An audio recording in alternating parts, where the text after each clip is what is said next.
Good? Okay, so it's supposed to be a light? Okay, there we go. The red light wasn't on. Oh, sorry. That's my backup. It's okay. Okay, so it is January 30th, and it's 6:03, and I will call this meeting of the North Kingstown School Committee to order.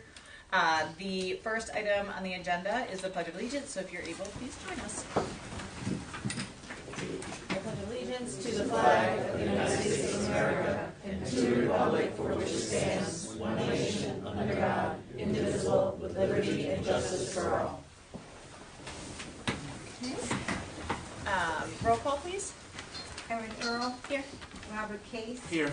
Jennifer Lima. Here. James Sheehan. Deborah Lucasco. Here. Christine Lapierre. Here. Maggie Bush. Here. Thank you. Okay, and the first item on the agenda today is citizens' comments. So pursuant to policy BE, individual comments are respectfully requested to be limited to 3 minutes. And so I think through the list. Okay, thank you. So we'll start with Pam.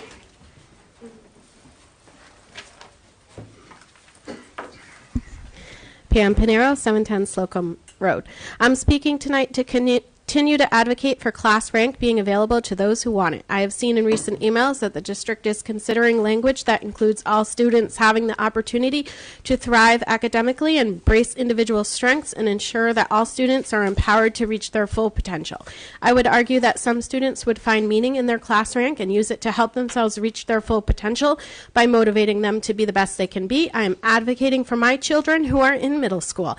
I have spoken to my son about what class rank is and what he thinks about it. He told me that he has a goal to graduate in the top 10% of his class. He also thinks that it would be helpful to him to know what his class rank is, so he can try to achieve that goal.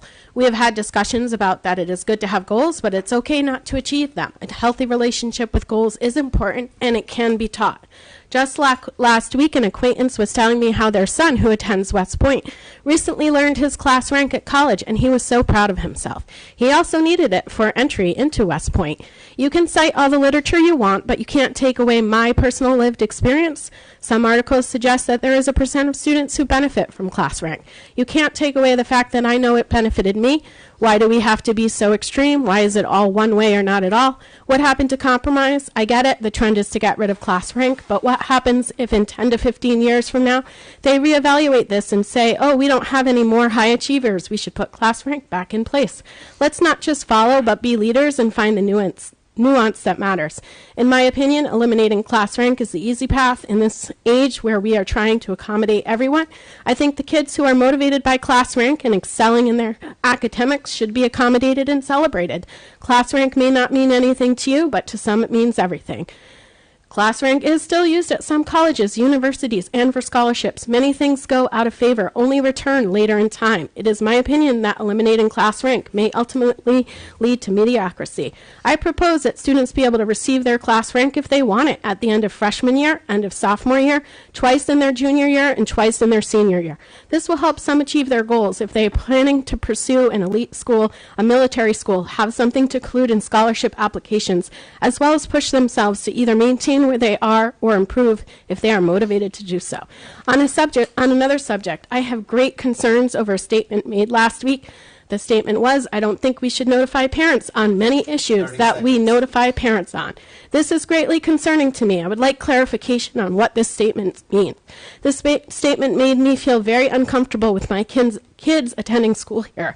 Just recently, I met with the administration to express my concerns for lack of parent inclusion on issues, including a recent letter I received about talking to the kids about depression, suicide, anxiety, etc., which I have no problem with. However, what I do have a problem with is that nowhere in that letter did it mention how parents would be involved, informed, or including in the conversation. Thank you. Thank you. Pam, did you get to finish? No, that's okay. You sure? Sure. Okay. Up next is Kara. Hi, Kara Martone, 73 Woodruff Drive.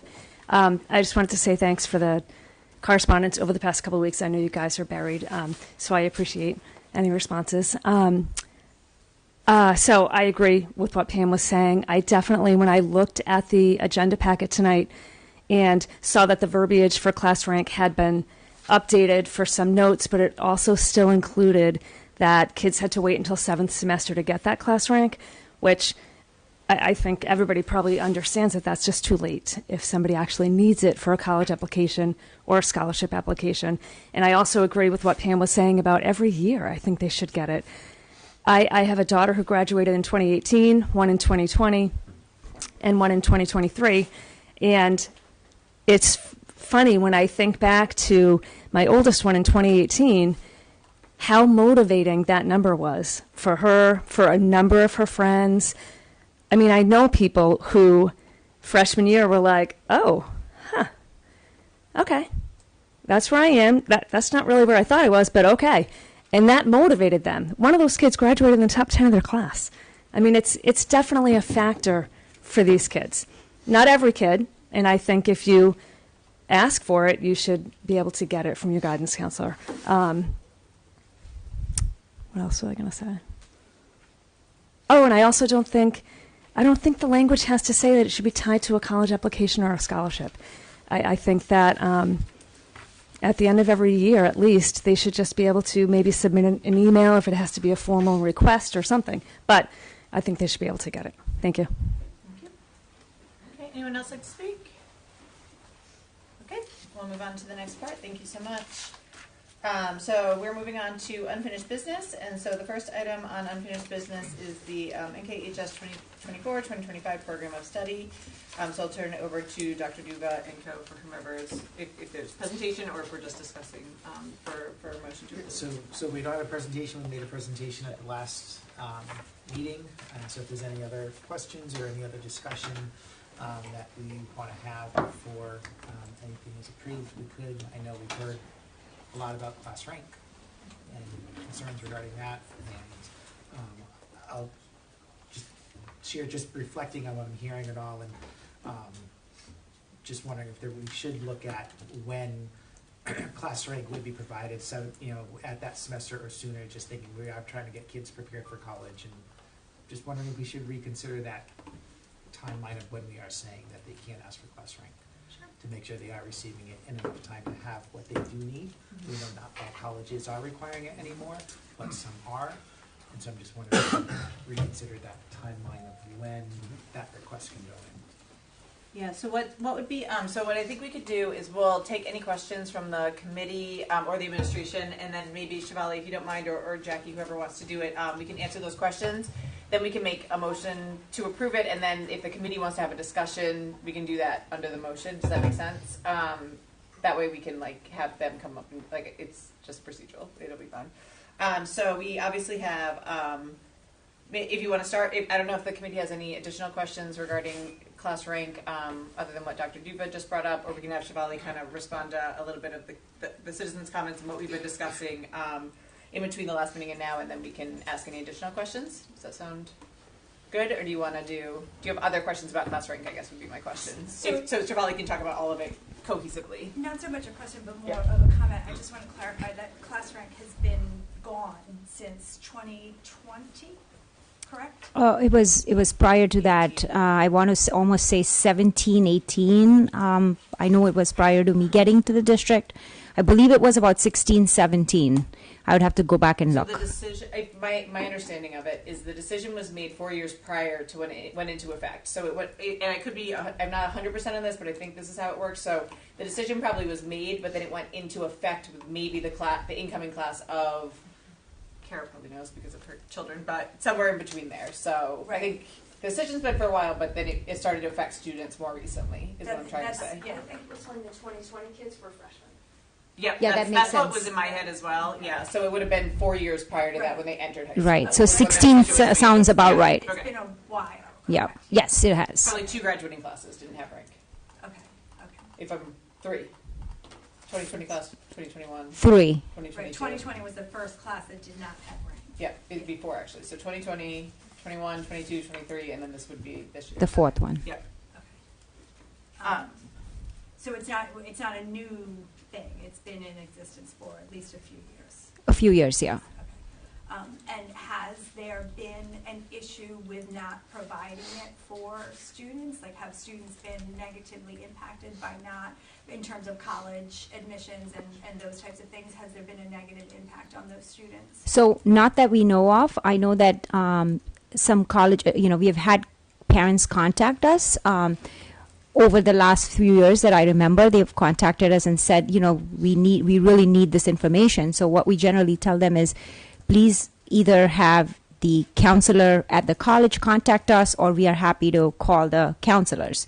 And every time we have done that, we've never had a situation where a student is not able to get admitted because of a class rank. One or two instances, there has been a question about being able to provide information in order to consider them for scholarships. Colleges also accept, they'll accept a letter that says you are in the top 5th percentile or top 2 percentile. That has been something that has been very acceptable by colleges. So I don't know personally of anybody that was negatively impacted, but we would never do that. If a college counselor says the student's entry to college is pending this information, we would never stop them from getting, we would give them whatever information they need. And if I understand correctly, the way actual class rank is calculated is based on weighted GPA and things like that. And so we just do not run those calculations in the system. And starting with last year, we implemented the top 10, correct? And so that is just based on straight GPA, just flat out math, correct? And Correct. it's calculated towards the end of senior year? Correct. So if I can give a little background, prior to the rank being eliminated, there's a rank calculation that was set up in the system on Aspen that would run a calculation for rank, which is how the rank was determined. When the school committee in 2016-17 favored the administration that had brought forward to eliminate rank, that calculation was removed from the system. And so a couple years ago, when the school committee asked us to create top 10, the only way to do that was for us to go in at the end of semester 7th, because that's when you have the most accurate information, to look at who has the highest GPA, and in the order of that is how we determine Val, Sal, and the top 10. So what happens is, if you run that idea of ranking the way we use it now, if we did it prior to 7th semester, it could be a very different list than the list you would see in the 7th semester, because kids are so close with their GPAs, and every class kind of shifts that GPA. So that's really the reason why we have it as at the end of 7th semester, to make sure we have the most accurate list. From a procedural standpoint, I understand that we don't do an announcement anymore. Maybe this is a question for Mr. Waterman. And if we don't know it right now, I'd be curious to find out. So what I'm hearing you say, Shivali, is that it's because we don't do it in Aspen anymore, and it used to run on a formula. In Aspen. Now we don't have it in there. Is there a way to have it run in Aspen but not displayed to the students? I don't want to add additional work to the team or anything like that, but I'd be curious to know if we could run it and not have it show. And then, with kind of that piece of it. So I'm not. Yeah, I can certainly check with I can work with IT and the data manager and bring that information back. Can certainly check that. Thank you. And actually, to clarify that comment, I would want it suppressed from anyone that shouldn't see it. So, you wouldn't want teachers to be able to access. I would want just to make sure to have the thing set up so it was only the certain folks that should have access to it. Yeah, I understand. So the calculations still run, but it's it's behind the scenes, and we can get that information anytime we want, but it's running behind the scenes and not in the view. Yeah, I can find out and I can report back. Yeah. And the reason why we're waiting to the 7th semester, which would be there after first semester of senior year, is because the grades that we have are most accurate to look at running that class rank. And if you were to do it in the junior year, it wouldn't be as accurate? It's just the way we determine the top 10 is not by that formula how it used to be, because it's based on the weighted GPA. The weighted GPA can change drastically depending on the class you are taking. And students are very close in the GPAs, a lot of them, the ones at least on the top, they run pretty close. And so our rationale for at the end of 7th semester is to make sure that it's the most accurate list, and not someone is not thinking they're number 5 and then all of a sudden why am I number 8, and it just causes confusion. So we want to make sure that the information that we have is the most latest updated grades in the system. Other questions regarding class rank? And then I have a suggestion maybe. So there's no way if a sophomore or freshman wanted to know, like, how did I do last year or this year? There's no way to tell them? Is that what you're saying? Correct. They not rank. Like they can look at their GPA, Currently. but there's no calculations that we run. I can certainly look back and see what the feasibility of it is to be able to run that, but right now we don't. Yeah, so I think my suggestion on this topic is, I know it's important for us to approve the program of study today because it matters as far as course selection and things like that, and that piece of it really matters. But I think, and correct me if I'm wrong on this, there might be some opportunity for some further conversation around the class rank thing, because we just want to have that determined before the incoming class comes in September. So is it possible, I guess, I'm asking the administration, to approve the program of studies with a caveat that we would like to look at this a little bit further, have some further discussions, and then maybe do an amendment to the program of study at a March meeting or something like that? Would that mess anything up procedurally? Because I do hear and understand the rationale about motivation and different things like that for certain students. I've also read all the other counter discussion about stress and anxiety, but I do think it's worth making sure your team can really think through the suggestions from the community and from the committee, and then also that we can look into some of the tech things about what is possible, because we also want to make sure that it's accurate. We don't want students to think, oh well, I got this then and then it's not the right one. So if I would suggest maybe approving what's there now, or with an exception to, and then doing a little bit more conversation and digging in, and maybe revisiting it. Is that? We've done that before. Yeah.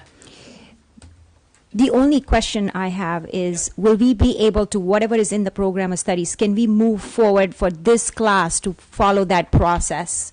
Because we want to make sure, we want to make sure the students right now in the senior class know exactly how things go as far as determining Val, Sal, and top 10. So that's our process right now. Under the old, whatever the current process is. Okay. Yeah, I was assuming this was going forward. Yeah. For Yeah. at the Starting next, next year's yeah. class. Next year's Okay. first year. Yeah. Yeah. Right, freshman, Or right? So Anybody it'd be who's freshman, not in the coming building freshman. yet. Incoming Yes, freshman. yeah. Or with exception, if the administration says, actually, we think this is a good plan and we'd like to implement it Right. for But X, Y, as Z, long as it's but not going to yeah. have a negative impact on the No, student. this Right. students But I right think it now. would be good to, like you're saying, approve it as it is because of having the courses courses. approved and schedules, but let's continue the conversation Sure. on the class rank and look at, would it be possible to have class rank being provided sooner than seventh semester? What does it entail as far as with an Aspen and completing those calculations? Yep, I can certainly look into it and bring information back. Yeah, and I We'll would. have that conversation. Yep. Yeah, that's great. I would also add, from a, I think the suggestion of maybe annually is reasonable. I definitely think they don't need it every semester, everything, but I do think that that's in my mind at least, it's a reasonable request. At minimum, I would advocate at least for an earlier one, and so. At the end of the junior year, I think that one really matters. A lot of colleges, or from my understanding, at my school and I'm sure others, they don't even take, your GPA, your end of your junior year is your GPA. That's it. And so senior year, when we're recalculating GPAs and things like that, we don't usually account for those senior courses, just because it is too hard. It's too much of a moving target of when students apply, et cetera. And so I would, if the administration came back and said, we have rationale for academics and for our student body that we don't think it should be released, I would at least ask that maybe consider the earlier date as a mid-range, but I do think it would be worth considering what could be the benefits of a student asking it freshman, sophomore, junior year, and if that's feasibly possible from a tech standpoint. Yeah, and I would just thinking out loud, I definitely, as an administrator, I would say if we go in that direction, we would just need to make sure that we do it with the formulas that we used to.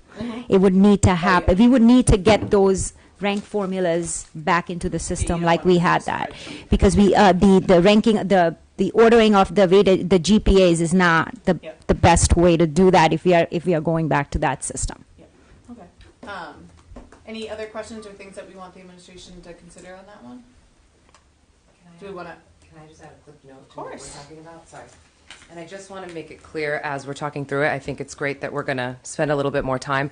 The purpose of the verbiage update was not a change. It was to add transparency to what was already happening, to your point, for a long time now. And we wanted to ensure that, I think that this administration we're very eager to ensure that we're communicating and being transparent. And so that was not, just so it's clear to the community, this is not an update or a change, just clarification.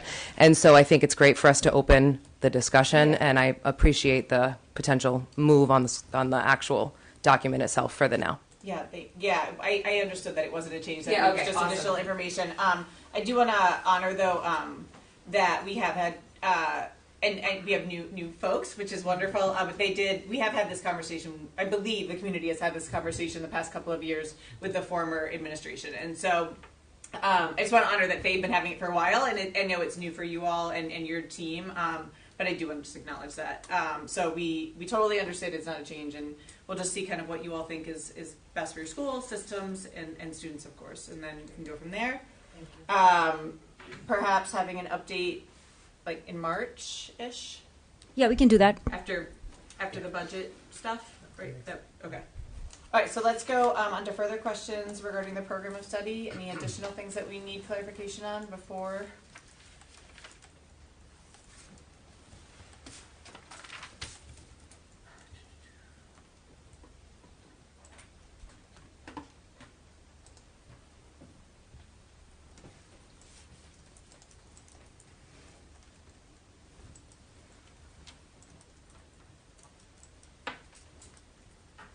I'll make a motion to approve with that one exception that we just discussed. Well, and I think we'll approve it for now and then we could always amend it. Like we don't, Okay. yeah, like with that with further looking into. Yep. Okay, so we have a motion on the table to approve. Second. Okay, any further discussion? I just wanted to take a second to thank you all for the presentation that you did the other day. I thought it was very thoughtful and thorough, and also, really student focused, like even things like language changes of courses and different things. You can tell that you have students in mind when you're making decisions about your curriculum. You can also kind of even see through the things that they're proposing to create, like the passion of the teachers. And so please extend our thanks to them too, because I know they, you deliver it and did such a nice job, but also I know that they're working behind the scenes to create classes that really matter for our students to help them be successful. And I also like that it focused on not only our college-going students, but other students and what they're going to really benefit from at the high school. So that made me really proud to be a NK grad. So great job. Thank you. I just want to say this was Jackie's first year to do this, and she did this all on her own. So I want to give her credit. That was all her. So thank you. Great. I know. That was my discussion. Thank you. Okay. Any other discussion? Okay. Hearing none, we'll call the question. All those in favor, please say aye. Okay. And we look forward to that GPA info in March. Or break info in March. Okay. Moving on to new business. Move B before A. Yes. So do you want me to do? Yeah, sure. So per Dr. Duba's request, I'll make a motion to move items B and C first and then do the budget last. Do I have a second on that? Second. Okay, any discussion? Okay, all those in favor? Great. Okay, so we'll start with B. And if we need to take a brief recess too, we can do that. And so the first item B is the school committee member appointment to the building subcommittee. So with the Mr. Bridey was on the building subcommittee, and so we can either do a motion to discuss or a motion to put someone on, etc. I'll make a motion for discussion. Second. Okay. So obviously the building subcommittee is an important one as it goes along with the necessity of school construction. I did receive correspondence from one of our newer school committee members, James Sheehan, that he was interested on being on the committee, but I did not receive any. I just received a correspondence that he would be willing to serve on that one. You're gonna kill me, but I think that you are the only person on the committee who has building experience, having worked on building the new building at URI, and I think that you are the most qualified person to serve on this committee. So I think Ken's gonna clean more. No, I'm joking. I was just funny.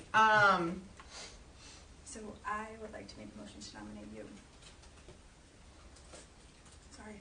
I'm not saying. Can I just, Yep. would you be able to do that? Because I know you're on so many other of the subcommittees, and would that cause any type of a scheduling conflict? I know just at the last meeting, we kind of talked about like, we only have Balance, so many members, and if every member's on so many. Yeah, I would say I'd have to policy shift. Subcommittee, Yeah. Policy, on so many subcommittees, what would that look like? Yep. So, From having would to, there be an impact on? Yep. from having to schedule those meetings are difficult to schedule, It's a big committee. judging the size of the Yeah. committee and the That commitments. plus all the other subcommittees as well. Sure. Yeah, I think from a time schedule point, it would make sense to step down from one of the other ones, and so I would be if that is like James is willing, I would be willing. I obviously am very committed to the building project, and I also did go through that process for work a couple of times, most recently with the one that we built with the Welcome Center, but I would defer to the committee on it and on what you all think is best for moving us forward. And I would be happy to vacate any of the other ones if people are interested in policy or DEI or CLAC.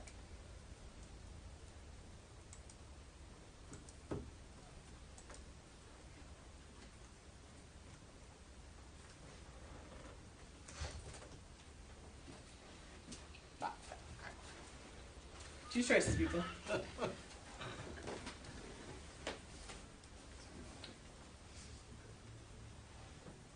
Is anybody willing to take one of those other ones? If not, I'm gonna. I'll do the building committee if you want. No, that's definitely not it. No. I would do building if somebody else would take something else, is what I was saying. So Debbie, the options are, there's a policy subcommittee that I'm on, and then I'm also on the DEI subcommittee, and I'd be happy to step down from either of those. We can't replace me. Tonight we'd have to put on an agenda for a future meeting, but I do hear Dr. Duba just saying as far as scheduling and whatnot that being on 4 of them is too much.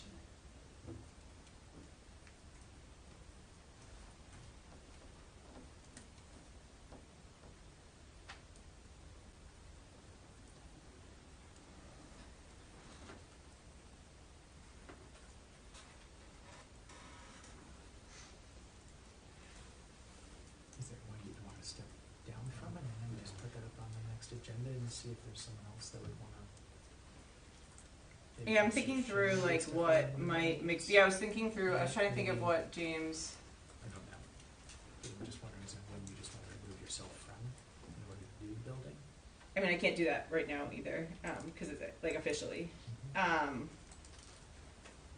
So I guess if the committee decided I would be on building at the next meeting, I would resign from a different one, just because I just don't want to be on that. I just can't be on that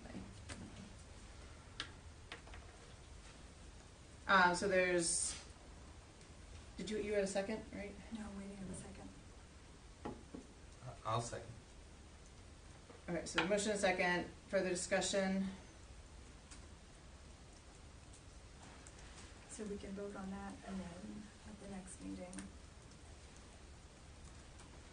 Yeah, we could. Appoint Yeah, we somebody could to adjust. do it. Yeah. Adjust. Yep. Okay. Any further discussion?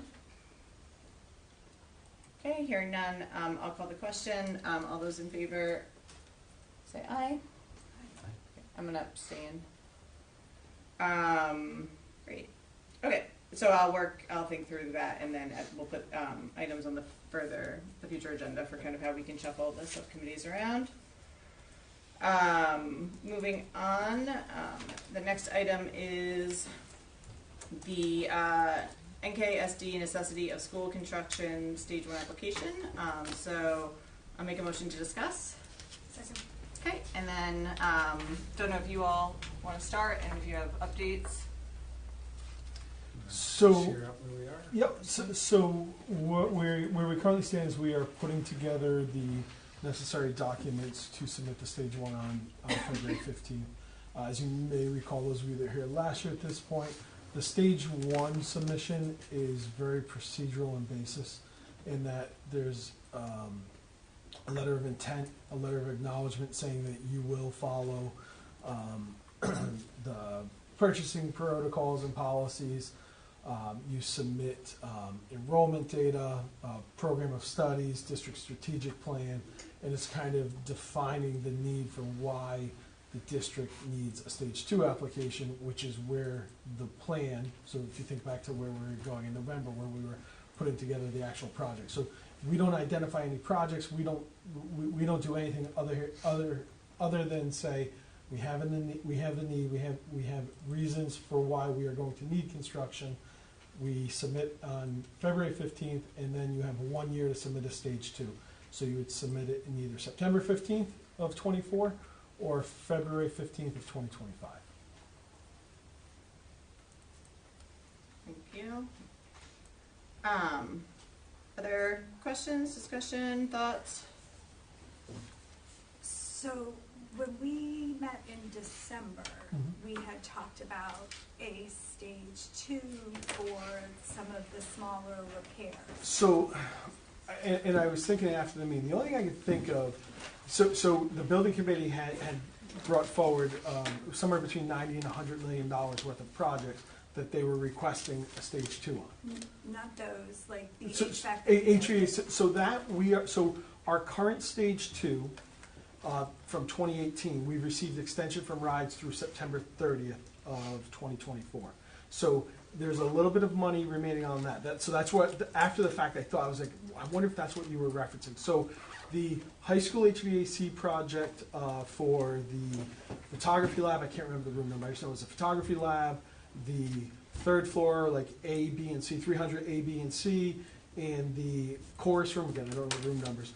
Those are gonna fall under our extended stage 2 from 2018. Okay, so we will get reimbursement. We'll get on this? reimbursement on those projects. If we were to do any other projects outside, so, and the reason that those fall in is because in our 2018 stage 2, we had high school HVAC as one of the areas that we were working on. Okay, I'm gonna. Can you relist those for me? Yep. So just to clarify, so in 2018 we had a stage 2 application, and we got an extension until when? September 30th, 2024. Okay.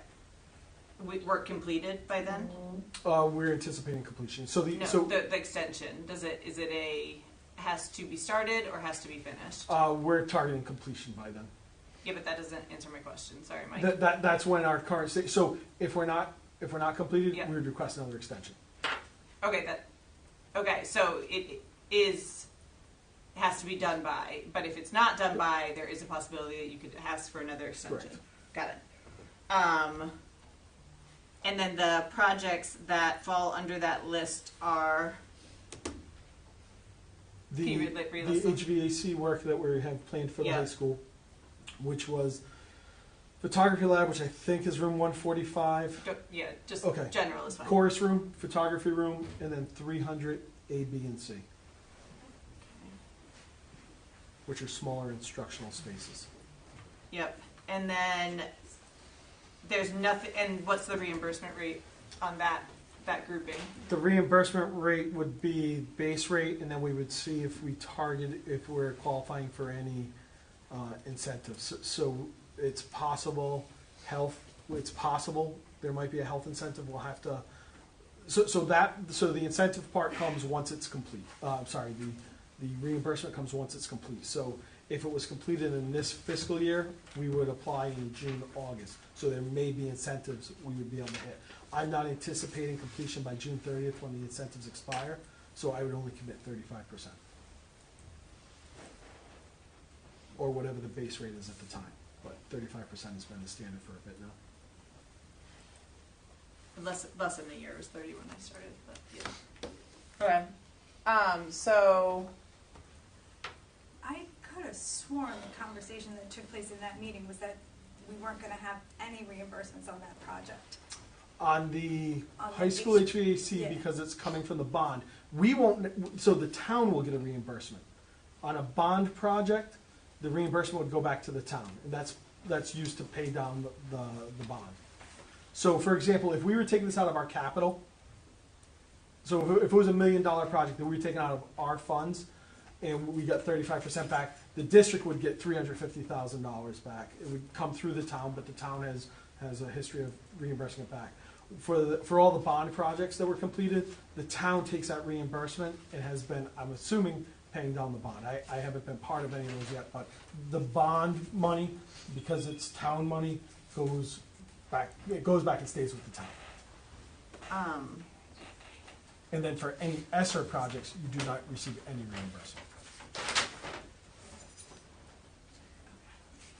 So just to go back to, okay, thank you for clarifying that piece of it. Certainly. So my recollection of the December meeting, and I have not gotten a chance to go back and watch it over the past couple of days because it feels like we were here yesterday, although I think there was a couple of days in between, was that we had asked for the list of projects that we currently have. So not the 2018 bond, but the now, like the other list, the CIP that we have with those things, that we were hoping to submit additional items that maybe hadn't been submitted in 2018 to be able to get the possible additional incentives on those before June 30th. So that was the list of projects that the building committee had brought forward. That Yeah. was the 90 to 100 million. Yeah. So I left that meeting thinking that you all were going to pick a couple of those projects to submit by February 15th for stage 2 to try to get some additional reimbursements on them, being strategic about picking ones that might be eligible for health, etc. But that is not happening. No, Why? because that wasn't my understanding. My understanding was the building committee had brought forward that bulk of projects, and I believe the exact quote, I believe it was, I could be wrong, I also have not gone back and watched it, was, I think somebody on the committee said, I'm not comfortable moving forward with a stage 2 that doesn't include a middle school. No, I think the verbiage was a bond that doesn't include a middle Could be. school. So I'm not talking about bonding. I'm talking about picking 2 or 3 projects that we're going to pay for anyways in a certain way and submit those so that there's a potential that we could get more than 35%. So how would those projects have been funded? Because in the stage 2 submission, we would have to identify the funding source. So if we Yeah. wanted bonding, we would have to identify, so how would those have been Yeah. funded? Capital, request to the town, etc. But I also said too, at the meeting last week, Yeah. that when we had the conversations with our OPM earlier this month, there was concern that we wouldn't have all of the documents to be able to put forward as stage 2, even if we tried to identify some of the, and I mentioned Yeah. at the last meeting. Yeah. Right, so because of the timeline and working with OPM and with architect, being able to have all of the necessary documents to bring forward to a stage 2 was going to be a challenge to be able to submit it. So what are we So paying there's- for? So Currently, right currently we now, have not we paid haven't them. paid them anything, the OPM.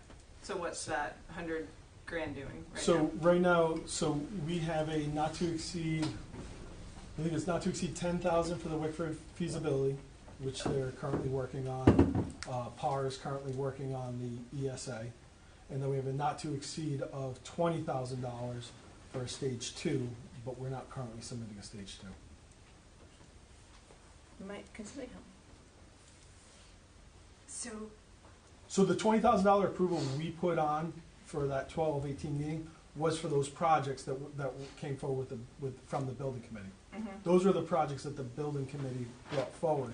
I think what I would have been looking for that night was what I heard, and again, I may be wrong. What I heard is that we weren't comfortable going forward, but I didn't hear any identification of projects that we should go for. Because again, this would have been a 5-year, the stage 5 is a 5-year approval. So if we only put forward a few projects, I'm not sure how we take our next steps of doing a middle school or looking at a bond in November, because now we've set a 2024 to 2029 stage 2 approval. Okay, so that was the part that so that's why we're able to have a stage 2 out there right now that exists and then still work on another process. Because we're preparing our next Yeah. 5 year. These stage 5 So are 5 if we year. did what I thought we were doing, because I thought we were able to do that, we would not be able to submit another stage 1. Correct. And we're positive on that. Until your For 5 stage more 2 is years. expiring. Correct. Yeah. Unless all the projects off of there are completed, then you may be able to submit a stage 1. I don't know that. I don't know that. Yeah, so, like, because in theory, if you put a stage 2 in now, and then you completed them in June or September, you would be in compliance to put in another one. Except I'm not sure we would have ever gotten anything completed in that time frame. I mean, the projects were like the HVAC project that started back in December with that approval. Yeah. That's hopeful for a summer completion. Mm-hmm. Okay. Additional thoughts on kind of how we're moving forward and making sure.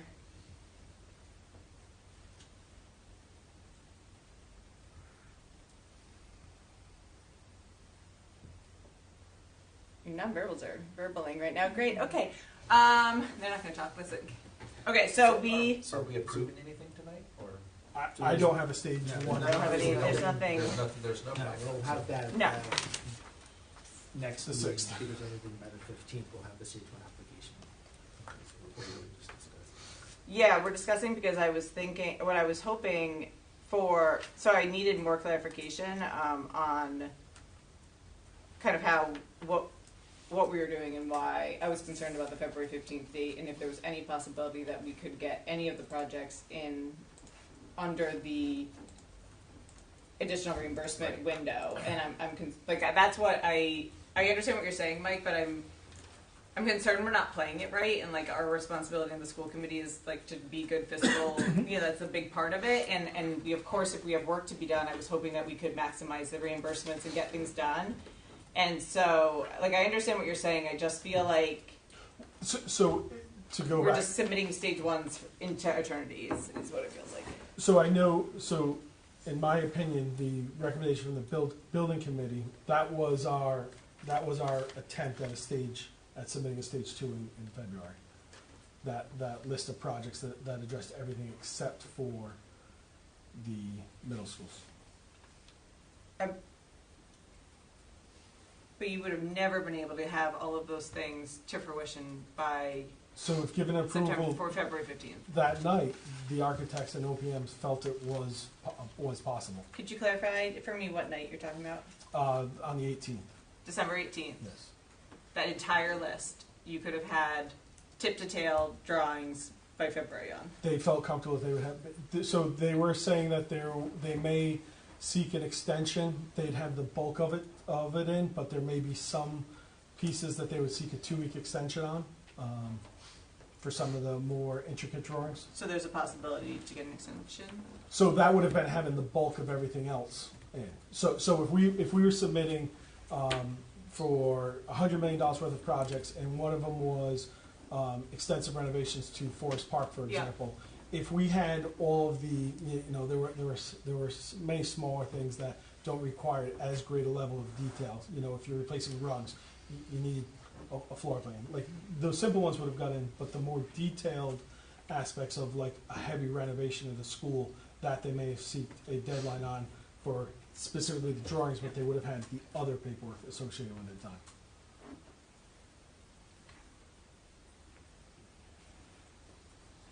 Okay, so let's clarify. We can't go backwards. So for our next meeting, what does the school committee expect to see? I guess would be my question. Just to make sure that we are being really clear about what we would like the administration to do and where to move forward from here. I mean, we had a bunch of questions that we asked at the last meeting, Yeah. about things that we need to see just in terms of the project in Process, general. yeah. So we expect that by February 6th? I think that's what we had said, yeah. Yeah. So do you need any clarification on that, Mike, as far as what we're looking for February 6th? So I'm going to give you a draft of a stage 1 What, Ken? I'm not sure we're gonna have the cost for renovations for Wakefield Middle School for next week. That's gonna take us a while. I didn't ask for that though. I asked for a plan. I wanted to outline of what it would take to understand To what renovate. Wakeford Middle School looks like by February 6th. Mhm. I don't need the renderings or I want to know like these are the processes that we would be taking and this is the timeline that we think it would be happening for that. Does that make sense? So I do have a call scheduled tomorrow with Perkins. Great. So.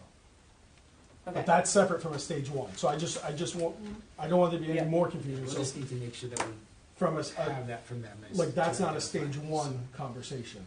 I understand. Okay. Yeah, we just need to.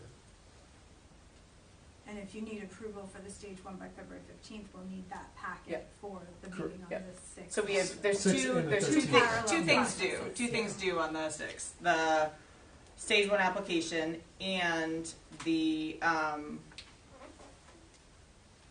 an update. I would like an update on where we are with the feasibility studies and what work has been done for the Wickford Middle School site and the outline of a plan for what we may need to think about for assessing whether or not Wickford Middle School is renovatable.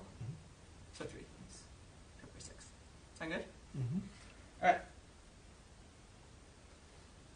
Anybody else on that one? There were 3 things we asked for, right? For the It was the Woodbridge, the renovations, it was the renovations, the enrollment, and the, like the educational, vision.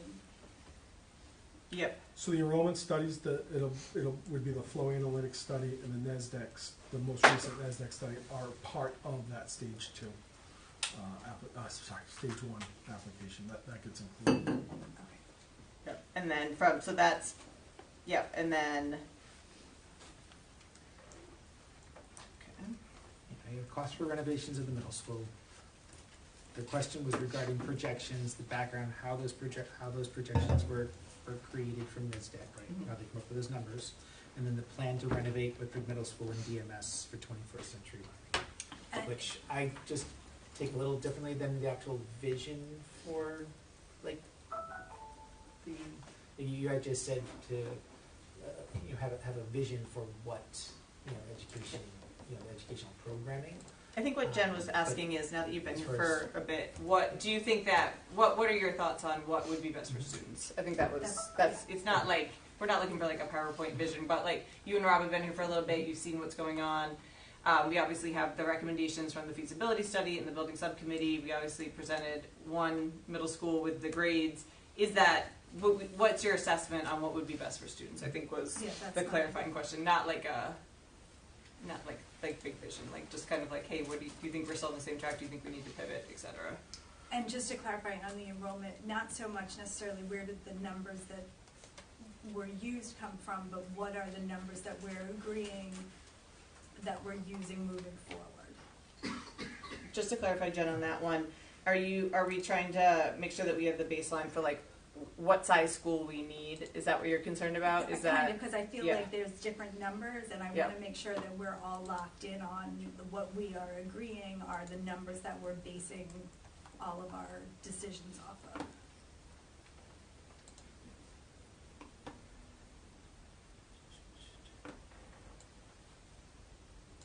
okay? Yeah, we'll get there. All right. Anything else on this one? Okay, hearing none, we'll move on to the next one, which is the 2024-2025 school budget, and so I'll make a motion to open up for discussion. Second. Okay, and then we'll turn it over to Dr. Duga Income. Do you want a quick recess for that, or do you want to just go ahead? No, I think we're all set. So Rachel's here and I'm here. So. Okay. So we're breaking this budget down into pieces to present to you. Last week we went through the staffing. Tonight we're going to continue around staffing, around special education, continue on, and then get into school-based budgets for tonight. And then we'll bring remaining of the district level discretionary funds to you for next week. So Rachel's going to review the vision for next year of special education continuums from preschool through high school. Hi, I'm really excited to be here to talk about what we're planning to kind of shift in the district in order to better meet the needs of kids. I do have a big caveat, which is anything I'm presenting today is subject to change because we build all our programs around student needs. This is just based on multiple meetings across the district I've been in. I attend a lot of meetings to figure out what is kind of going on, what do we need for services, and this is a general overview. So for preschool, what we currently have, let's put that way, is outreach and screening, related services, and inclusion supports that has our community peer students in with our students with special needs. We do have some pretty students coming in with very intensive needs, and inclusion is a nice opportunity. However, in order to meet their specific needs, both in 3-year-olds and 4-year-olds, we need to add these 2 additional components. When I say add, it is not an additional staff members. It's taking what we currently have and reconfiguring. And in general, almost everything I'm going to talk about tonight is a reconfiguration and taking what we already have and just reallocating it to different components. I think that in general we have what we need. There might be a couple little things out there that we can work out, but I will need to, it's going to take a little more time to get all the details. It's not a good budget. It's a little hard in special education because we're getting kids rolling in all year round, especially in the preschool level. So I can say this is what's going to be today, and then tomorrow, as soon that rolls in, it's $150,000. I can't control those aspects, but I can do the best I can to get as controlled as I possibly can. I also want to say that I develop programming. It's not me, it's all of us kind of working on this, but it's developed around student need, and it's not developed around a student's disability label. It's really based on what are the supports that they need. Do they need assistive communication devices? Do they need lots of language infusion? Do they need ABA discrete trial work? What is it that is the combination of services that student needs? And then how do I most efficiently provide them to provide the best access? So that's sort of how I start looking at programming. At the elementary level, we do have several programs, 2 programs. However, we are missing other components of the continuum of services. We do have related services and resource support in every single elementary school. I'm proposing that we add intensive resource at 2 of our elementary schools, a language-based program, which is a reconfiguration of what we currently have called LEAPS, and maintaining our intensive needs programs, which is now called Next Steps. Also looking at adding a social emotional support program within the regular ed school. Right now, this program is at Davisville Academy. I would like to close that program, the elementary component of the program, and move it into an elementary school. I do have some indication where these programs are, but that's subject to change just based on some semantics, so I don't really want to go into details to where they are located. Right now, I have locations for every program. And if you're wondering what the impact of closing the elementary program at DA, we have right now have already transitioned 2 of the students back into, or in the process, or have transitioned 2 of our students back into a neighborhood school or a home school, depending on the student.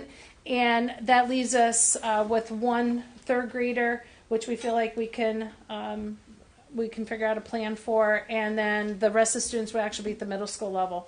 I'm not proposing in this next school year that I move the middle school program. In order to do that, it would take a lot more. It's a lot more components to it, a little more strategy regarding where that could be located and what that would need. But a good example of reallocating with those DA students comes teachers and teacher assistants or behavior management assistants that would go with the program to the elementary school in which it's located. Okay.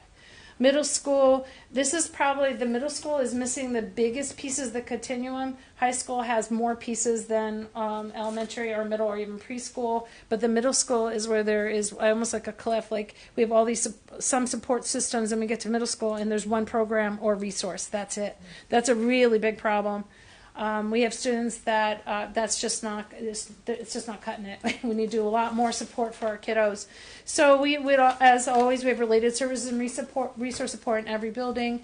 I'm proposing that we add an intensive resource program, a language-based program. We already have the intensive needs program. In this particular continuum, we're missing language-based intensive resource, and that's pretty much it, which may not seem like a lot. And you're saying, oh, you're adding similar things to elementary schools, but the elementary schools, a lot of it is a reconfiguration of what already is occurring and just kind of a zhuzhing up the resource. In this case, it's actually completely adding intensive resource and completely adding a language-based program that's missing from that continuum. That's the piece where, depending on other things that occur at the high school, elementary level, and other areas, may or may not need additional staffing. I don't know completely yet. I suspect I won't, but I'm not quite sure yet. Depends on number of kids. The high school actually has the most intact, in my opinion, a continuum of special education services related. So we have related services. I didn't define that. That's occupational therapy, physical therapy, speech language pathology, and adaptive physical education. Those are really available in every school in the whole district. Same with resource support. Intensive resource is a reconfiguration of essentially what we have most part now. Same with language base. It's sort of taking the Success Academy and redoing that a little bit. Intensive needs we already have. Transition we already have. Social emotional, we have components of that. I am not proposing closing down Davisville Academy at the high school level either for the similar reasons. I do think we can look at, when I look at the students in that program, we've done a couple of things that have really, I feel like I've really made a huge improvement. Joe Renzi, who's the principal there, and I worked together on the high school kiddos. We had 17-year-olds with 2 credits. So they were kicking up their behavior because there was nothing really for them to lose. We took the high school, and some of the students are still on the typical high school diploma path because they had the credits, they're ready to go. But the kiddos that were older with two credits, we actually created a GED pathway with classroom teachers, regular teachers, and special educators, helping them with the GED prep, as well as added a job coaching. I will tell you, they haven't taken us up on it. We've provided someone every morning and they've said no, but we're trying to at least have them leave here with something rather than nothing. And what was happening is the behavior was kicking up because there was no skin and there was nothing for them to earn. They weren't getting a diploma, so I'll just kind of misbehave. They also may have a modified school date. This is all permission with families. Everyone's very much on board, where they're not having to stay the entire day. They may come in for 2.5 or 3 hours, kind of work on their GED work, and then they can go home. So that has really decreased the behavior at Davisville Academy just within the high school level. I would propose that we consider continuing that programming because it's been very effective for our students. One of our students is already ready to take at least one component of the GED test.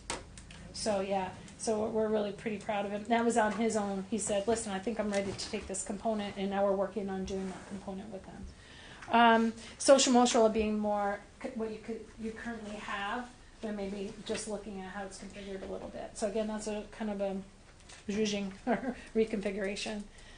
It's taking Success Academy, doing something a little bit different with it, and then looking at our current intense needs programming. One of the classrooms has 11, almost 12 kids in it, and looking at some of those kids there as well as Success Academy and figuring out what makes more sense for that particular student. I know I talk quickly. Do you have questions? Like 15. Okay. Do you want to go on to the next ones? That's it. Okay.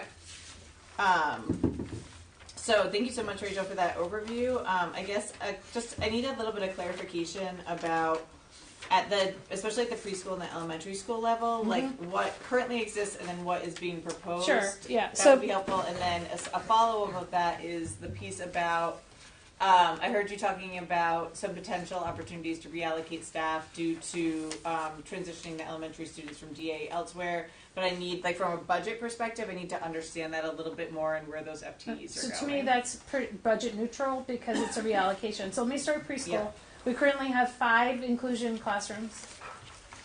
So that is community peers and students with special needs. Keeping in mind our preschool really is here for students with special needs. The community peers are to help with the inclusion. So we're proposing that we look at the 3-year-olds adding a 4-day-a-week morning direct instruction, some people may call self-contained. I don't particularly like that term because it sounds like Tupperware containers to me.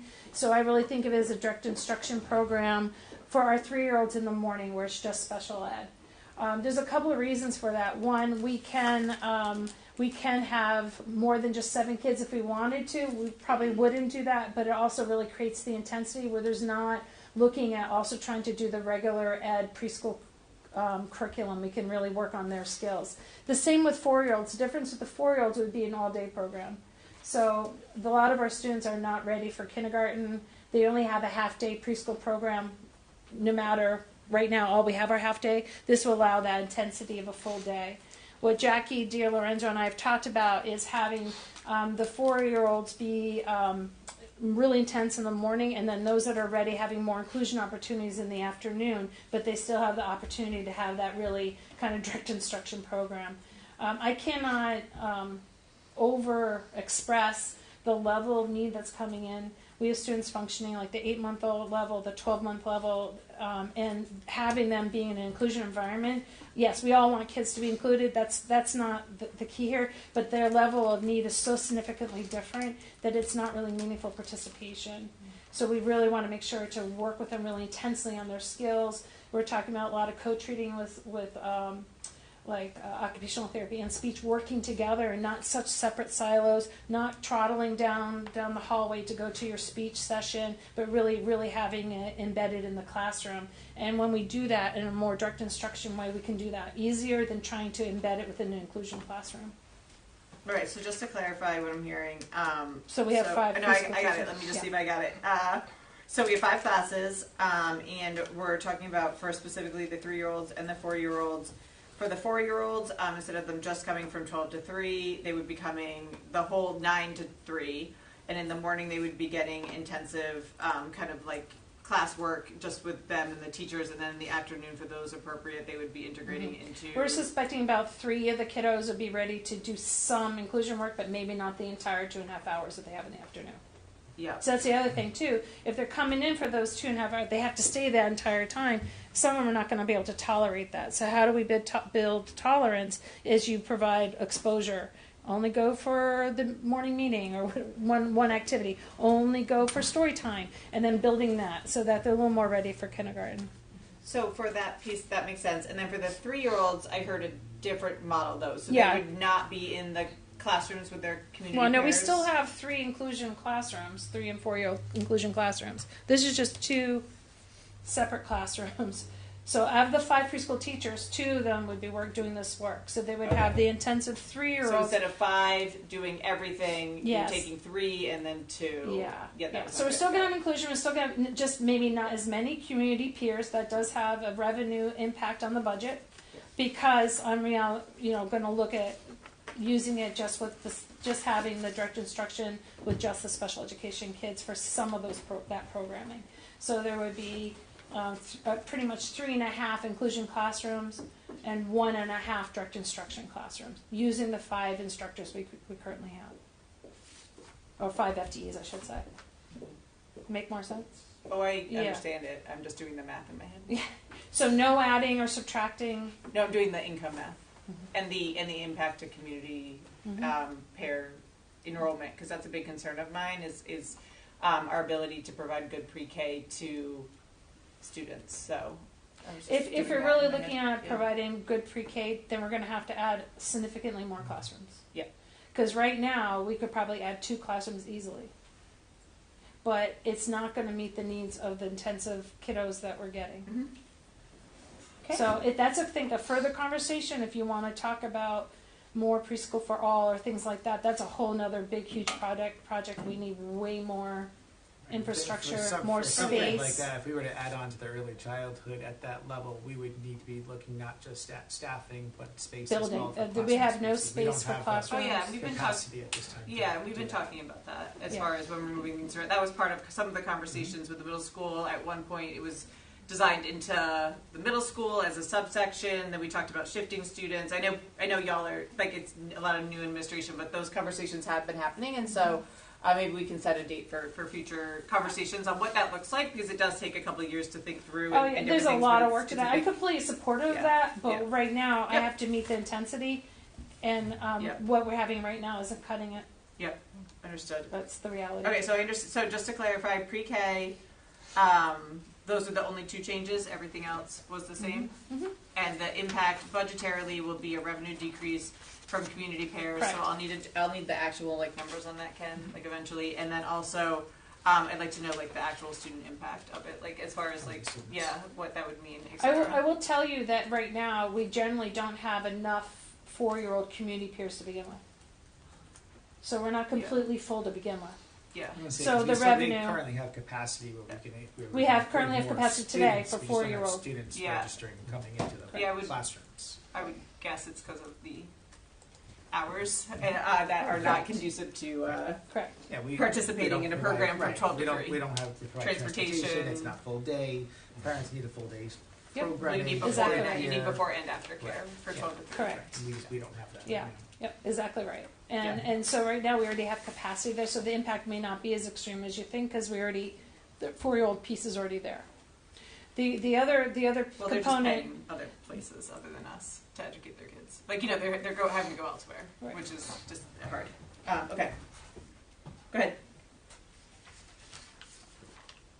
Oh, middle. So So the next same, question same is- question about elementary. Elementary school is okay. So elementary school related services resource is already here. The two specialized programs we have currently at the elementary level are LEAPS at Forest Park, which is 2 classrooms, and Next Steps, which is at Hamilton, which is intensive needs. So intensive needs would that's there.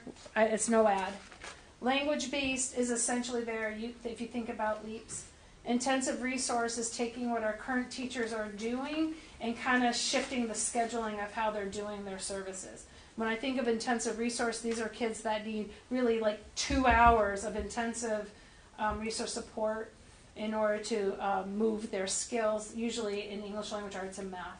So it's taking our teachers and scheduling it slightly different, where they're providing that level of intensity and not so much I pull out, then I push in, I pull out, then I push in, then I pull out, in a more kind of it's not haphazard, but by the schedule of the school, but really looking at them taking a whole morning or a whole afternoon and really working on a significant amount of intensity in those areas.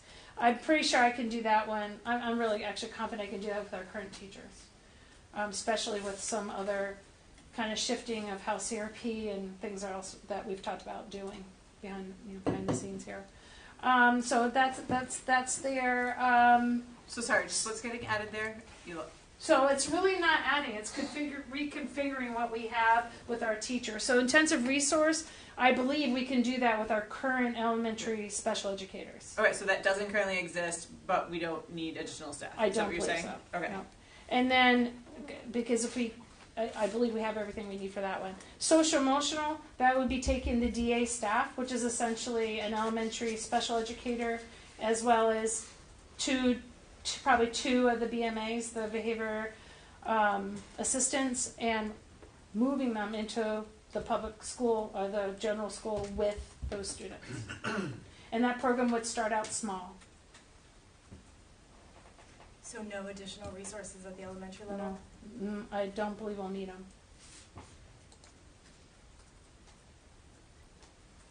Middle school is where I'm most concerned about, because that's where the continuum is missing the most. So that kind of depends on how high school shifts out when we start moving and configuring these kids. And a lot of it's not a lot of big movements, not like kids move from here to there. But when we start shifting how those are, do I think that there might be an FTE that I can now use for middle school? I do believe so. Do I think I'll get 2 FTEs out of that? I'm not quite sure. That's where I'm a little bit, I think I'll need 2 to make middle school work, and I'm not sure if I'll get that second one. I don't know that yet. Well, that's what we're here for today. Yeah. We're trying to figure out those pieces. So can you explain a little bit? I want to make sure that I truly understand the problem of what the need is and like where, like what that might look like, because obviously there's lots of different ways to approach something. And so for adding the middle school, I heard you say we need to add intensive resource and language based. So with what you have right now, you think that you have the capacity to rearrange staff and put one place, but then we might not have it for the other one? Is that what I'm hearing? I'm not going to put them in both middle schools. One program would be in one school, one would be in another.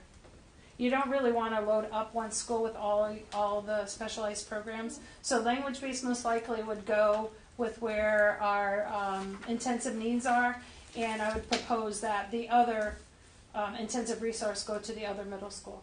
So if a student needed language-based, they'd have to go to the other school? That's pretty common. Yep. And we don't have the numbers to support having it in both schools. If we did have it in both, I would guess I'd probably some students who don't really actually need that level would be placed there. Do we have any concerns with the potential building issues for WMS? Does that create any challenges? Not if I put intensive resource there, but would create harder access for our kids that were intensive needs and things like that. Those programs are at DMS and they have much better access. Okay. That would so remain. Either one could go at either school based on I would put the language base in with intensive needs just because they parallel each other. These are students that there's new criteria for alternate assessment. They're not going to meet, some of these kiddos are significantly below, like reading at the second or third grade level, but they're not going to meet the criteria for alternate assessment. So we do have to change how we instruct. We do have to increase our ability. And they are in regular ed classes too, but we need to really increase our intensity of how we address the curriculum divide. So, if you have a student who's reading that's significantly lower than their peers, very hard to be in that ELA class. History, yeah, we can make that work. We make science work. ELA and math are where it really gets really tricky because they're missing some of the foundational skills. So we really concentrate on working on those skills and then providing them opportunities for really good, meaningful participation and meaningful inclusion. I'm really big on meaningful inclusion. Simply being in the classroom, we've talked about this, is not belonging to that classroom. Yeah, you're included, but you're not really belonging. And if you can't access the content, at least, if you're only a year or two below, I don't mean to minimize that, but in the bigger picture of what I typically work with, if you're not that far below, you can access that. But when you're talking about a student that's saying 3, 4, 5, the high school level, 6, 7, 8, 20 years behind, they're not going to be meaningfully included in that particular classroom because they're not accessing the content. So, and it's not a judgment. Every kid is completely individual. I have had students in programs that, I had a student, even here at North Kingstown back in the day, who was super high in math, but his ELA, I think he was at a pre-primer reader, but for some reason math with his particular disability really went, so he went out into regular ed in a regular ed math class, but then from ELA had to be in a more intensive needs class because that's what he needed. So programming, how I build programming is to make sure that I have those menu of services so I can meet the needs of the students that we have. And then it shifts if there's someone that moves in that has something that's unique. That does happen. That's actually what makes the job sort of exciting. Not good for the budget, but exciting for... Other questions related to what Rachel's presented? Or information, follow-up information that we need? I can give you more and more as we get into the implications? spring. There's some pieces, it's such a moving picture and trying... I wish I could say this is what it's going to work, but that's meetings with families, that's looking at kids. It's a lot of moving pieces that you can't just do overnight. Mm-hmm. Right. Yeah. I'm definitely glad to hear about the focus on the middle school and beefing up that program. That was where, when my family moved into the district, we talked to teachers at the middle school, and they said, yeah, just hang on, because we moved in the middle of the semester, of the second semester, and they said, if your daughter can hang on for 3 months, she'll be at the high school and she'll be good. And that's what we unfortunately had to deal with. So I'm glad to hear that there's going to be a focus on kind of revamping that middle school, because that definitely is where there has been a cliff. And there's been, very minimal support. And I think that there should definitely be a much bigger focus on that middle school. You're missing big chunks of the continuum to meet the needs of kids. 100%. Yeah. I actually knew that going in because I knew you only had the life skill program. I'm like, there's no way in any district that you're meeting all the needs of kids with resource or life skills. It's not It's not going to be enough. We need to add other little pieces between. Again, not to put kids in direct instruction classrooms all day long. That's not ever the intent. But really to get, how do I meet the need of this kid? How actually am I going to help them learn to read if I'm also trying to get them through an ELA curriculum that is significantly above their head? I really like to spend that time increasing their independent reading skills, their independent math skills. You can't do that at this grade level kind of in the mix. It just doesn't work. Right. No, agreed. Rachel, I'm not sure what North Kingstown's philosophy is on this, but for students does special education and your job oversee things like, I know it's not called this anymore, but like gifted programs and programs to help challenge students that may, like, where does that land in We the don't district? have gifted programs. Those are really looking for, I think at the middle, I can't speak as well to it, but I know middle school they have the opportunity to take the advanced math. It's really looking for the teachers to increase, just like when the kids need some intervention, we're looking to our teachers to provide the intervention. They're also being asked to give them the kind of extra. Yeah, so it's handled at an individual class And I basis. should look at the Yeah. differentiated instruction, because there isn't, special education in Rhode Island is not like special education in other parts of the country where there are gifted programs. Yeah. Rhode Island doesn't have gifted programs Yep. within that. So, No. and I remember getting those questions all the time, people moving in here. Yep. Right, so that's all done within, differentiated instruction, within the classroom level, as you get into, some middle school, but mostly high school, having different types of courses that students can choose to take. Yeah, and the reality, a lot of the states that have gifted program don't have intervention like we have intervention. Rhode Island is really at the forefront for that. Yep. We've been working on that since 1999. Some people are just like, oh, intervention, 2024. So every state differs in that. Yep, no, that's helpful. I was just curious where it landed in the district and what our philosophy was, so that's helpful clarification. Thank you.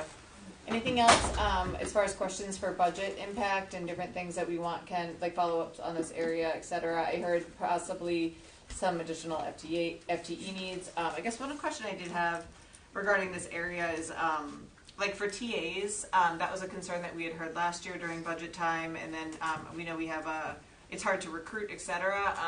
Kind of as far as need, though, say it wasn't hard to recruit, how is our TA ratio to student at the different levels, in your opinion? So it's really about where here NK, they have building TAs, and then you have, in my mind, program and classroom TAs. It's a little bit different. So you do have quite a few building TAs across the district.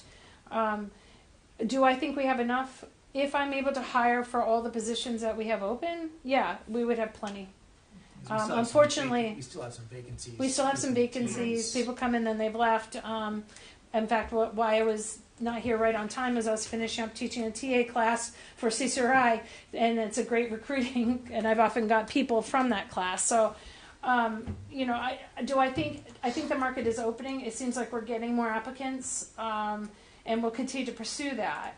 Unfortunately, this year I had many students that were required by their IP to have a one-to-one, and no candidates. So I had to use third-party folks. I had to use CNAs in some case. I had to use RBTs, registered behavior techs, out of Momentum, and I had to use people from Pathway. I had to use any agency out there And that I could find not someone. unique to North Kingstown. No, it is not. Right? Everyone's That is definitely everywhere. A concern across the state, where you're not able to bring in the qualified personnel to come into those jobs for teacher assistants, and you are hiring outside agencies. I did that in previous districts, and you're bringing those outside agencies in for the staffing. We had to. When you're hiring outside agencies, as far as a budget perspective, is it the same cost as if we were to hire a TA? And it can be depending on where they would be as a TA here. Are they which level are they at? Because we're not paying their benefits. So we're paying higher hourly rates, but no benefits. Yep. I'm just trying to think of I know there's so many different ways to solve things, and I know we're trying to recruit in different ways and different things, but I keep coming back to what are we paying folks doing these important jobs, and what do we need to be paying folks in 2023 to be doing these important jobs, because I know how valuable the TAs are to not only the student success but also our teacher retention, and making sure that they have what they need. And so I keep coming back to the conversation about what would entice somebody to do that job, and what is that threshold as far as like what folks with the level of education, et cetera, are making in other industries and whatnot. So Well, it's really hard when fast food agencies are making more money in some cases just because they can't find people, right? Yeah. Not to be Yeah, disrespectful, I think but that's the truth. yeah.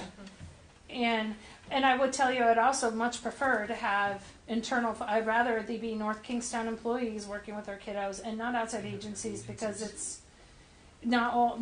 The benefit is if I don't like the person and I don't like the service they're providing, you're gone, right? In general, we have great services from these folks, so that's not an issue. But the problem is they have a different philosophy. I only work with that one kid. I really want you working for all the kids. It's a service to the child. It is not a person. One-to-one services is not a person. It's a service. And really understanding that philosophy so that kids are not becoming codependent, adults are not becoming codependent on students.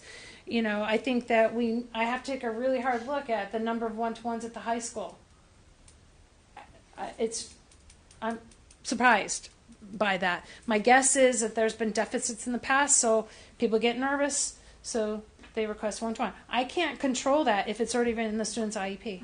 I have to provide it as written. So there's some work that we can do there, and part of it also is if you don't have the middle school. So all this, it's all a chain, right? You don't have the middle school programs. So, oh my gosh, the kid is not doing well behaviorally or academically. They have to have a one-to-one because we don't have the program to support them. If I have a program with a couple TAs in it supporting all the kids, then you don't need the one-to-one. So it's created a pattern. Now it's in their IEP. Oh, they can't go to high school without it. Even though the high school may have plenty of staffing, they can't do that because, you know, they've had it all this time. Do you see what happens? So when we're missing these pieces, it actually costs you. So the upfront cost of maybe having to ask for another FTE, and again, I'm hoping I don't have to do that, but the upfront cost of that is probably going to save us down the line of not having to hire all these kind of one-to-one individual type services. It's all related to each other. It's a big cascade. Yeah, well, I was also thinking about what you were saying earlier with the pre-K students and the great need that you all are seeing there. And I was just thinking about how they're going to be kindergartners and then they're going to be in first grade. You know, like I was thinking about that impact of what you're seeing. Oh, yeah, that's not going away. Yeah. And just so think of a strategy. I was thinking. So, you know, for instance, like I told you, the elementary SEL social emotional program, right? That I'm moving the DA. Yeah, right now I only have 1 or 2 kiddos. However, it's not going to stay that way. So I did consider, should I just not do that, close it down, just cut the FTEs? But then I think that by October, I'm going to be like, oh my God, I have to place this kid out. And out-of-district placements are now astronomical. I mean, Bradley used to be like 60. I think we're now into the 70,000s. We need to keep the resources that we have. 85,000 Cornerstone. I mean, these things are very, very pricey, way more than actually running the program. So that's also. I'm very frugal. I don't like to spend money on stuff I don't need to. And I came from Cumberland where to me, I'm like, you guys have the juiciest budget I've ever seen in comparison. Not to the people that work here and are used to that, but to me, there's an abundance here. And to me, it's taking what we have and reconfiguring to make sure we get what we need for students. And that might be changing philosophy. That might be pushing here and there. That might be looking at systems. And that's the work. I actually like system work. That's my favorite part of the job. And that's what's missing, pieces of that here. It happened over time. When you hire third-party outside people, do they have trouble finding people? Occasionally they have. Actually, I was waiting for a while for a couple. Does that ever result in an out-of-district placement in that case? No, no. We just usually switch people around, frankly, and put people in or get subs. It's not ideal, but but I couldn't start school with kids with one-to-ones in their IPs without the one-to-ones. I mean, that was like critical. I was up all night, a couple nights before school started, just making sure those people were here, and we were able to do it. And frankly, everyone is really helpful in working with each other. And hey, can you take this over? A building TA taking this for a little while we try to find somebody. Where I've had trouble in the past are CNAs, but for some reason I've not had a trouble with that. And I wouldn't normally use a CNA except for some of the students that I was looking for one-to-ones for that I couldn't get from other agencies were students that needed a lot of toileting help. So I'm like, okay, if I put a CNA in, they can help toilet anybody in that classroom. And then while they're toileting, the other TA can help that student. Because again, it's a service, not a person. So if I provide that as part of that kind of classroom makeup, I'm meeting the needs of the kids. You know. Again, not always ideal, but we're really doing our very best to make it all work. other questions or thoughts while we have Rachel here? I appreciate this presentation. I especially appreciate the way that you have very thoughtfully come in and tried to refigure the way that special education is handled in our district. I see the way that you're approaching it, and I really appreciate that. As far as the budget goes, and I hate to break this down into numbers, what would be helpful for me as we approach this process is to break it down into existing FTEs so that we can see what the current setup is and what you're proposing, just so that we can support you and do our best in terms of resources. So this is great in terms of an overview so we can see the services, but if we can, when it comes to us, see it in actual... I know right now exactly how many FTEs I'm using. So and then we can look at what's what's next year. That would be...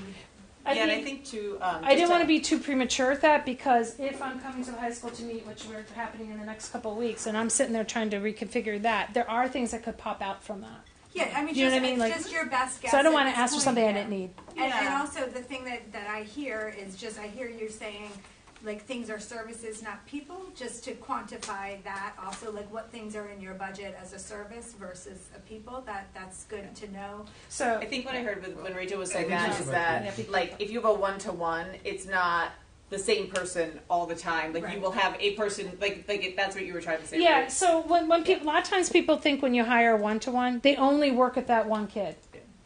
And sometimes that's the impression of the TA. Sometimes it's a pressure of the family. But what I always try to emphasize is that when we're putting that into an IEP, that is a service to that child. And if they don't, let's say if they're one-to-one and during PT, they don't need the one-to-one TA also there unless the PT believes that they need it. Or whether, physical therapist. Or if the classroom teacher is working, they may not need it during that time. It's actually really adjusted by that classroom teacher. And when you have an overabundance of one-to-ones, what are they doing all day? And that can actually be detrimental depending on the student. There's some students that you absolutely have to have that. They have to be that one person because of medical issues. I'm not talking about that population. But there's some other kids that they're much better off if you rotate the people around. They're not getting used to the same person. Because in the real world, they're not going to have the same person and tell them to do. And in fact, when they get into the adult world, they're not going to have a one-to-one. So we need to help families kind of go through that process to understand that as they get older, we need to think about more independence, backing off a bit, so it's not such a huge cliff when they go into adult world. Unless they're independently wealthy, then it's not an issue. But it is an issue if you're relying on state funds. It's rare. You might get a job coach, but then you're not getting anything else. Or you're only getting 10 hours. So it's really helping families to understand that continuum. I believe it's occurred because of lack of trust, middle school not being that big cliff. There's a lot of reasons why it happened, and it's not easy to clean up because it's in IEPs. So I can't just say slash. I wouldn't do that anyways. I'm not a slasher and then tomorrow fix it. It always has to be very thoughtful on how it's created. No, I think the message is loud and clear that, like, when you have not like with the different levels, like if there's a gap in between elementary school and high school of what we're offering students, that's going to have a trickle effect. I heard you loud and clear on that one. Yeah. Anything else right now on this one? Obviously, like to Jen's point, Ken, we'll just need some. But as you're putting forward the other things, like this is really helpful and interesting, and also good to see kind of like your philosophy, Rachel, and how you're moving us as what you see and what we could possibly do to help support students. So and in a lot of ways, you had this in the past. You had this in the past, and just over time, it deteriorated. I think high school actually has the most intact continuum. They really do. Well, so it's good. Happy to hear that. So. Because it's not like no. And we are looking at Rachel said she doesn't think this is going to be a big impact on the staffing and us having to ask for additional staff. She mentioned about the 2 FTEs between middle school, high school, but the work we're doing, like she said, behind the scenes, like all day today, going through, looking at staffing, looking at what we presented to you last week, where we said we want to be able to keep the interventionists that we're currently paying at ESSER to put into the general budget, and we talked about the reduction of 2, the net gain of 5, but then today we're going through the CRP and the grant that's coming in through IDA, and we're thinking we actually might be able to make some changes that we have within IDA that could cover. So the work we're doing, we're trying to look at all of the funds that we have between grants, what we need to ask from general funding, and in the end, how that washes out to the requests we're making. So if we're able to make some changes with how we're funding certain positions, and looking at staffing we have throughout the district and where staffing can move, we may not actually have to ask for as many positions because Right. we're able to cover in other ways. So we're really looking at that. Yeah, I'm super creative. Like as I said, in Cumberland there was no funding. They got a 0.68% increase this year. It didn't even cover steps. I mean, and that's every year for years and years. So I've learned to be super creative, like to the point where. But when it's down to the bone, there's no more nothing. Yeah. That's kind of what's happened up there. But I think for here, us, we can just configure it. It'll be we'll be able to figure it out. yeah, and I think for us, or at least my philosophy with the understanding the budgets is I so appreciate Ken and you and folks like you that do the like you negotiate down yourself, and I appreciate that. But I think for me to really understand at the school committee level, like what the actual need is, and then not that we'll be able to meet that need, but kind of tell us in a perfect world, this is what we would need. Perfect world. No, but no, honestly, because I think it's important for us to understand that like the requests that we get, then the school committee has to negotiate with all the other things here. Then it goes to the town, and so it gets whittled down. And so if we're not starting with like what we really need to educate students in this town, then we are gonna not get to where we need to be. And so I think just having a full understanding of hey. It to do this well, we would need X, Y, Z, and it might not be possible, but at least to have an understanding of that helps me at least, because then we can at least understand where we're going and think like strategically about it long term. And again, it might not happen, but at least trying to think about like what could we need. And I super appreciate that you're thinking about moving things around, et cetera. I think that's great. But I think understanding the need helps me as well. Sure. And I will say I typically do not ask for anything I don't really need. Yeah. And then, but if you were to ask me to say, not even the ideal world, in a better picture world, what would that look like? Because ideals you're never gonna have that. But what is a better picture? I would say, okay, I would add this, this, and this, right? But if I'm coming here and asking for something that I need, it's something I need, and it's not extra. If that makes sense. I won't ever ask for something I don't really truly need based on the students that we currently have. Thank you. Okay. All right, thank you so Sure. much. Oh yeah, my pleasure. Thank you, Rachel. Sorry you were delayed a little bit. Yeah, we'll take a 5-minute recess. Just have 2 minutes. All right, can I get a second? Second.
My mother-in-law uses them all the time. Yep.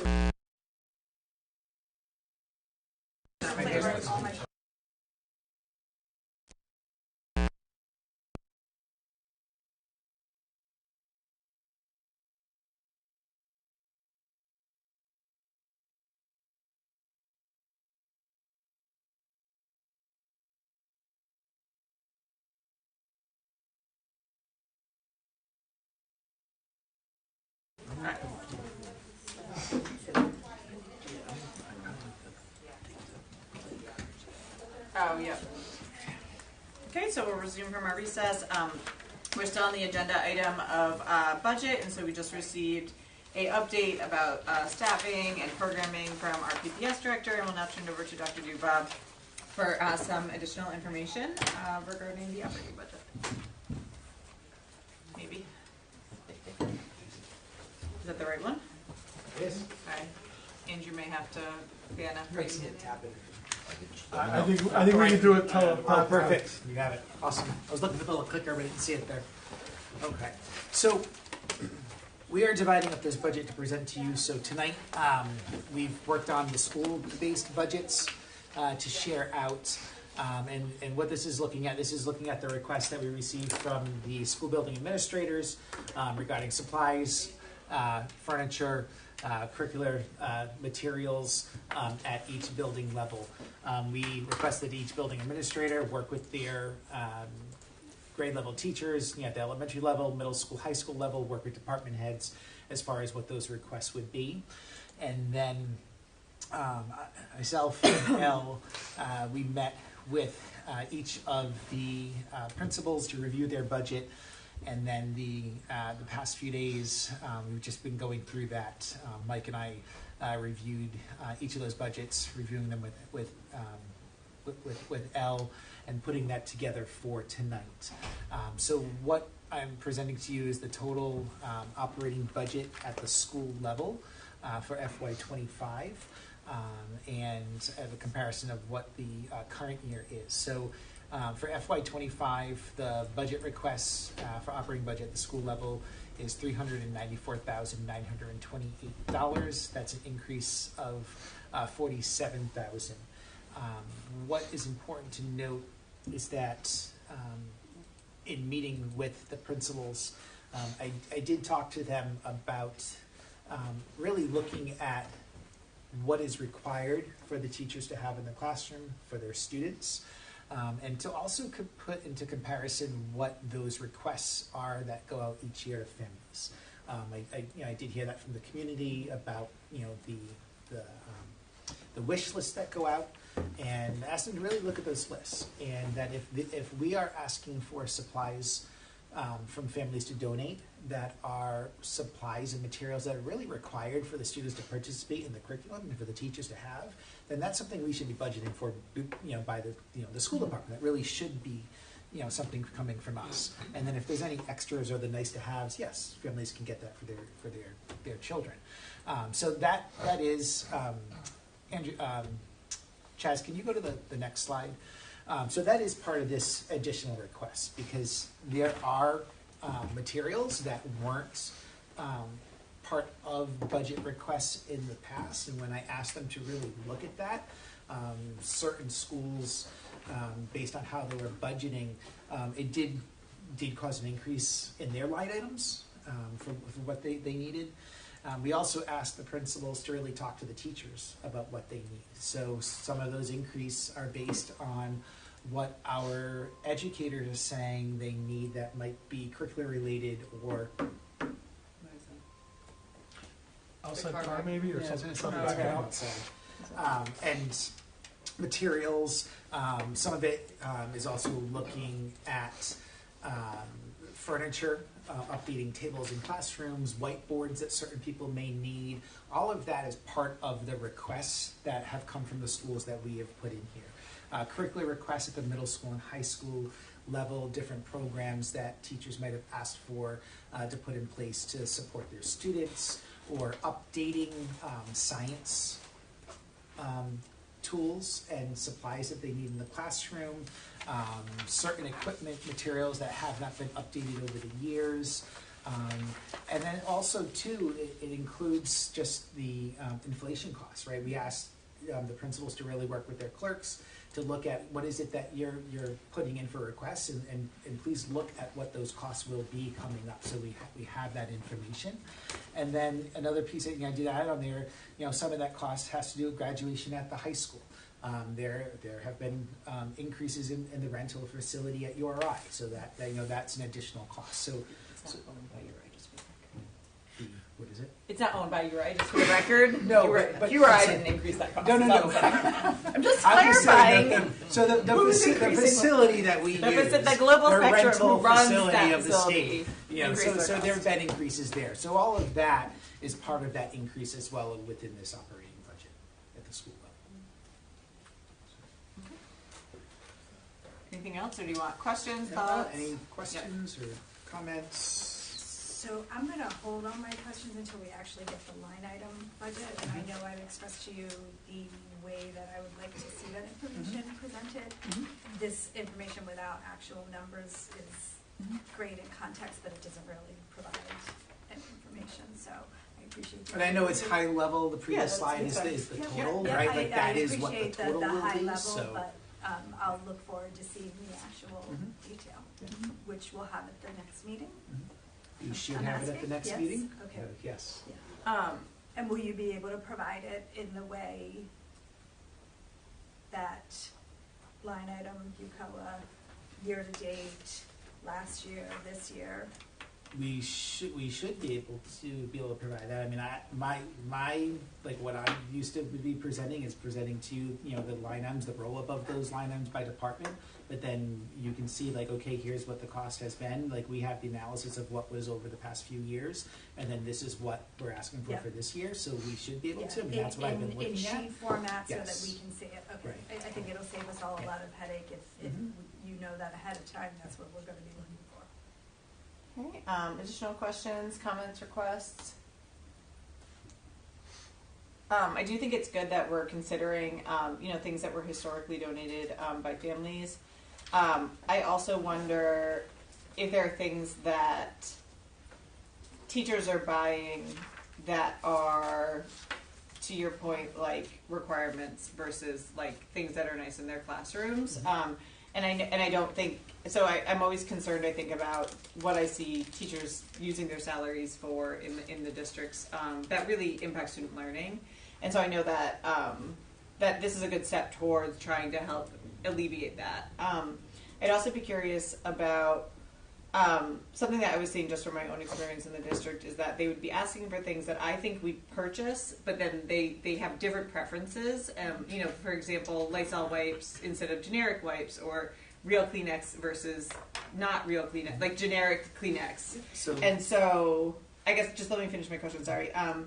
So what I would be curious about is like, are those things involved in things like this, and then are we able to just purchase the things that the level of what they would like and not have donations and extra things there? Does that make So sense? as far as cleaning products, there's certain cleaning products that we're required to have. So like Lysol wipes, really, where the bleach and all can't be in the classroom, right? So there are certain products that we have to purchase that are within the requirements of the health department that can be in the classroom.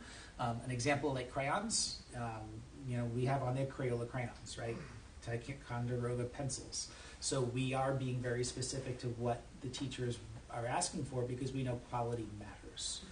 So I think that also helps answer kind of the question. We are looking at that. We are taking those requests into consideration.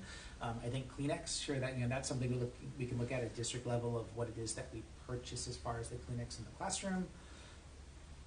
That's a district level purchasing that we do through ABM. So Through ABM, that would have to be a conversation with them, which I'm sure would then be reflected. Yeah, and those are just off the top of my head examples. But I would be curious to know like what's the difference between what we are currently getting and what like would be acceptable for the teachers. Because it's not a zero, like it's not double the amount. It would be like a percentage increase.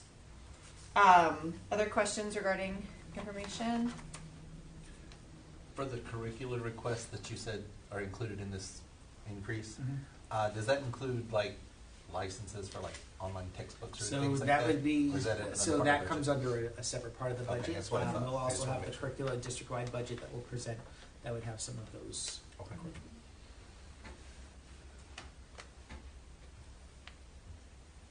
anything else? Okay. So we'll definitely get more information at our next meeting, and then I definitely think we should look at the calendar. I know, due to staffing challenges and different things, and the audit and all of that sort of stuff, we have some catch up to play, and so I would definitely can take a look and see if we need to look at least some one more additional. meeting on there. Yeah, so I'd like to Do schedule we that. want to, sooner I know than we've later. talked about looking at adding a Saturday morning. Do we want to look at doing that based on how many nights we have left available? I think maybe, but I would probably just send me some options, and you could have the clerk kind of ask the school committee what might be best for them, and what works for your all schedule. But I definitely think, especially we want to make sure that we're having pretty good. It's a pretty depthful process here, which is good and important. But I want to make sure that we have enough time to really get through everything. But I also totally understand the staffing challenges, and very, very excited for our director of finance joining us soon. Can I ask why we're looking at a Saturday instead of the week of February vacation? So I think February vacation might be harder for us depending on who's around, and also if the community's not here, do we want to hold a meeting like that when the community might be away on vacation? It's a valid question, something to consider. We do tape them, and people can send questions in advance, so something that you all can think about. I will not be gone, so.